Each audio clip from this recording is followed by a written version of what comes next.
Le mani si muovono esperte sui telai, tocchi precisi ripetuti migliaia di volte, replicando motivi definiti, arricchiti di volta in volta dal gusto e dalla fantasia. A Nule la tessitura è un'arte antica tramandata alle donne da generazioni. Oggi sono 24 i telai attivi per un prodotto che è estimatore in tutto il mondo. Per valorizzarlo il Comune organizza un concorso, giunto alla 10ª edizione. 55 anni faccio questo lavoro. Quanti concorsi ha già fatto? 8 concorsi. Quanti anni ha?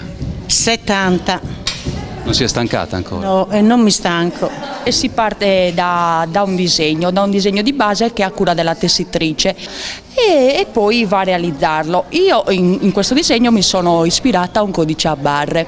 La crisi ha solo lambito il settore, ma come altre attività manuali oggi sono meno le persone disposte a dedicargli tempo ed energie. Nule è un progetto di rilancio.